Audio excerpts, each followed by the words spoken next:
What's good, YouTube? It's your main man, AB the Hero, back again with another video. And today's video, we recapping Hornets versus the Golden State Warriors, and what ended up being a great game. Definitely started off a ton disappointing for me. We hyped up the James Wiseman situation. That didn't go down.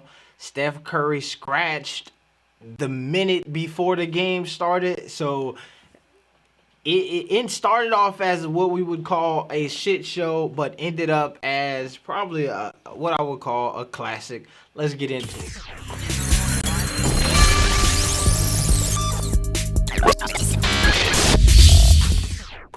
All right, so let's we're not gonna stretch this one out today. Very good game. Ended up being a really good game.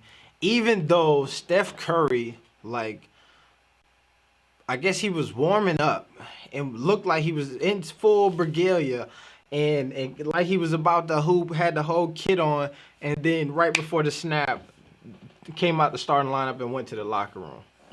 Me, I'm watching the game and I'm like, yo, where's Steph at? And then to have his dad, Dale Curry, be like, I don't know where Steph is either. Where is Steph? Let me text him. Threw me off, right? I was like, oh dang, like here we go. And for me, I honestly, I believe that added to the slow start for the Hornets. As we get into the game, you'll see they came out super slow tonight, and I feel like it had a lot to do with the fact that Steph really, folks were preparing and hyped to, you know what I mean, perennial All-Star, Hall of Famer, the only unanimous MVP type of guy, you know. So him just scratching that out before the first of the game, like, really, as a fan watching it, threw me off. So I knew it threw the players off too. But let's get into it. Appreciate y'all subbing to the channel. Hit that notification bell. It's always love. As you see, we on our way to 10K. We cruising. We're yeah. I don't know if y'all remember that first place free race. What a game. One of my favorites. All right, so let's look at the box score. Now, your boy Melo, 7 points tonight, was ice cold for the majority of the game. I believe he got his first points in like the fourth quarter or whatnot. I thought that he was at a good space where he was about to kick it up, and as soon as he knocked down his first three, got a steal there, bam, did some cool stuff, and then whistle blew, come out of the game, sat him down. Brought him back in, sat him down just enough to cool him off, looked like, and then sent him back out there. Ended up with 7 points, though, 7 assists, 3 rebounds. So the facilitation was happening with Melo. Some key steals, a key block, -3, 5 turnovers on him. So, but he did not have his best game by far, right? And I feel like if anybody was impacted by Steph not playing, it was Melo. Because I know that he had to be queued up. Like, here you go. This is my shot, right? And I'm surprised. And I wouldn't be surprised if, like, Terry and all of them was hyping him up, too. And he was ready for it. And then they pulled Melo. And it's like, okay, all of them plays that I was going to do, like, we had to throw them out. So that's what I think. The player of the game, though, obviously, is your boy Terry Rozier. Scary Terry showed up tonight. 36 points, 4 assists. 1 steal, 8 for 11 from behind the arc. Terry Rozier has been on a tear to where legitimately he looked like he could play these games with a blindfold on, and he could hear the hoop and just throw it up there and it's going to go in. Like, that's how hot he has been over the last couple of games. When it came down to that last play that he ended up winning the game on, it was more like a foregone conclusion that if he shoots this ball, it's going to go in. And he lost it. And then once he got to that corner, when I was like, yo, he didn't hit so many shots over there fading away. It's a W. And he got that done. Shout out to Draymond, though, because Draymond, you cost your squad the game right there. Ended up replaying in a timeout, and that timeout was clutch. All right, so let's talk about that real quick. We're 4 or 5 minutes in. So if you did not watch the game, pretty much the entire game looked like the I don't know. It was a close game. It was kind of back and forth, but the Hornets were playing pretty bad basketball, but they were playing like pretty good basketball. So you see, they held Golden State to 100 points, which for them they averaged, I believe, like 114 or something. So a solid defensive stand for a game that both teams were trying to get to that 120 point mark to like really solidify the W. Neither one of them did that, but it felt like one of these teams should have been getting blown out. Is kind of what it felt like, but for some reason they both was keeping each other in the game all the way to the end where critical plays happen where Golden State Warrior come up with the ball. They come down, run out the clock, miss the shot, get the board. PJ Washington, LaMelo Ball make the heads up play of the game and surround the Warrior guy. I can't remember who it was at this time, and basically tie him up for a jump ball, right? He's hoping or thinking he's about to get fouled, so he kind of loosened up a little bit. They tied up, jump ball. They have a whole skirmish. Who's jumping? They try to give it to PJ. They try to give it to Melo. Melo ends up jumping for the jump ball. Tips it. Gordon Hayward in traffic comes down with it. Coach Borrego, PJ Washington, heads up plays. Timeout. Soon as Gordon hits the ground, falls over. They fall on top of him. Warriors think they got a jump ball, not realizing, we just got a timeout. They called a timeout. Draymond Green, who has already had a tech in the game, now is flying off his rocker because he can't believe that they called a timeout. He feel like he cussing, woo, bam, hit him with a tech. Terry Rozier goes to the free throw line, knocks two down, ties the game up, comes down with a woo, pulls the chicken out of the oven, fade away, cash and splash from the corner, wins the game. That's what happened if you did not watch. I hope that was entertaining for y'all and very thorough and detailed as I could get in this moment.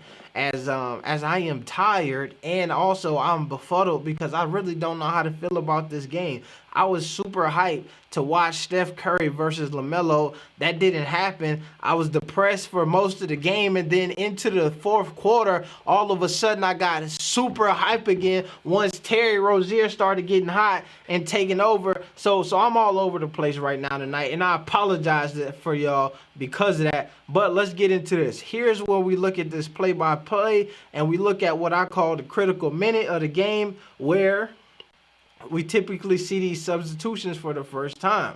Now, PJ Washington comes in. Miles Bridges and Malik Monk check in on cue at about the 7-10 minute mark. This was interesting because typically this is where Melo will come out the game.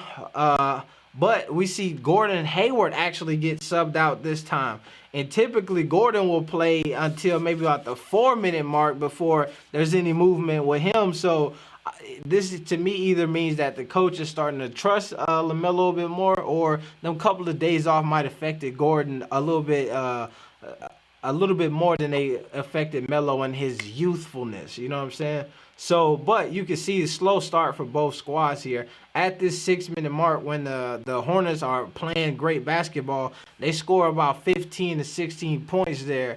And at 6 minutes here, at this critical minute, 6 to 9 points. So they were behind, didn't finish the quarter with a 30-point mark, and that's typically where they're trying to get. But you see Golden State playing even worse because they probably also were anticipating Steph playing, and they pulled the rug out from underneath of them too, so they had to figure it out. The issue with this game is that they seemed to figure it out a little bit quicker than the Hornets could. All right, so look at the shot chart, and your boy LaMelo was off tonight. But what I appreciate from him is he does not ever lose the confidence, and he keeps attacking, and you know what I mean? Those points that he did score end up being critical, especially that big three that he hit.